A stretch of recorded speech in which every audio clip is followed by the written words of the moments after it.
होली से पहले मार्च के महीने में हुई ईपीएफ की बैठक में पीएफ की ब्याज दर घटाने का फैसला लिया गया था।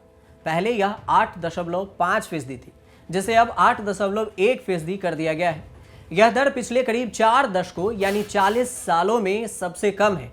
अब सरकार ने भी 2021-22 के लिए ईपीएफ पर ब्याज दर 8.1% रखने की मंजूरी दे दी है।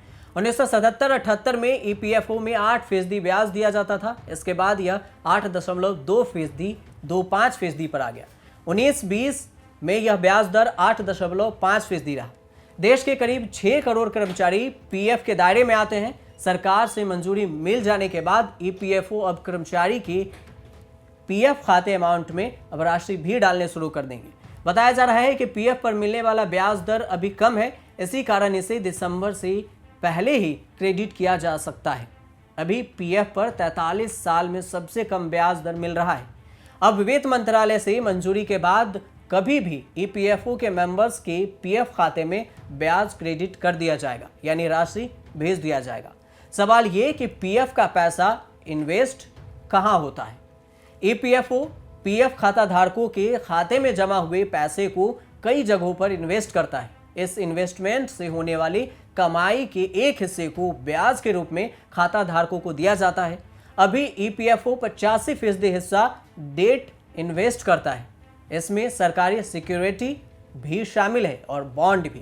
बाकी के 15% हिस्से को ईटीएफ में लगाया जाता है। डेट और इक्विटी में हुई कमाई के आधार पर पीएफ का ब्याज तय किया जाता है।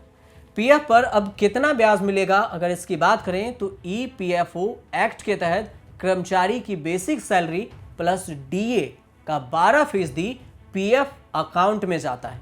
तो वहीं कंपनी भी कर्मचारी की बेसिक सैलरी प्लस डीए का 12% कंट्रीब्यूट करती है।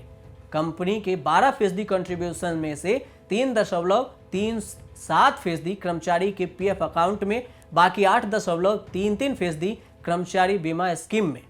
ऐसे में मान लीजिए कि आपके पीएफ अकाउंट में 31 मार्च 2022 तक कुल 5 लाख रुपए जमा है। ऐसे में अगर आपको 8.50% की दर से ब्याज मिलता है तो आपको 5 लाख पर 42,500 रुपये ब्याज के रूप में मिलते हैं। लेकिन ये ब्याज दर अब घट गया है, 8.10% हो गई है, जो कि अब आपको मिलाकर 40,500 रुपये ही अकाउंट में मिलेंगे। 1952 में पीएफ पर 3% ब्याज दिए जाने की शुरुआत हुई थी। 1952 में पीएफ पर ब्याज दर 3% थी। हालांकि इसके बाद इसमें बढ़त की गई थी। पहली बार 1972 में 6% के ऊपर पहुंची, 1984 में 10% और पीएफ धारकों की सबसे अच्छा समय 1989 से 99 के बीच था। इस दौरान 12% ब्याज दर मिलता था। इसके बाद ब्याज दर में गिरावट आने शुरू हो गई। 1999 में ब्याज दर 10% के करीब नहीं पहुंची। 2001 के बाद से यह 9.50 के नीचे ही रहा। पिछले 7 सालों में 8.50% से भी कम रहा है।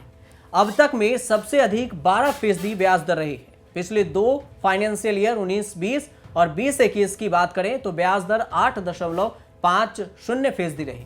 2018-19 में 8.65% रही। वहीं अगर अब तक के सबसे अधिक ब्याज की बात की जाए, फाइनेंशियल ईयर 1989 से 2000 के बीच में रही।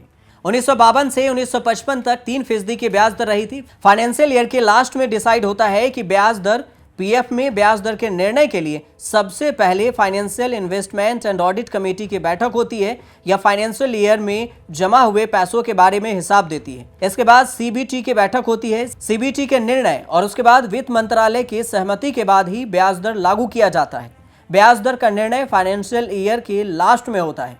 अब आप ये सोच रहे होंगे कि आखिर पीएफ अकाउंट में कितने बैलेंस है, इसको कैसे चेक करें। तो उसके लिए आपको कुछ प्रोसेस अपनाने होंगे जिससे आप पीएफ अकाउंट में अपना बैलेंस चेक कर सकते हैं। सबसे पहले आपको ईपीएफओ की वेबसाइट पर जाना होगा। उसके बाद आवर सर्विसेज पे ड्रॉप डाउन वाले मेन्यू पे क्लिक करें। उसके बाद आवर एम्प्लॉय को सिलेक्ट करें। इसके बाद मेंबर पासबुक पर क्लिक करें। अब यूएन नंबर आपको डालना होगा। उसके बाद पासपोर्ट की मदद से लॉगिन करें। उसके बाद पीएफ अकाउंट चुनें और उसे खोलते ही आपको बैलेंस दिख जाएगा।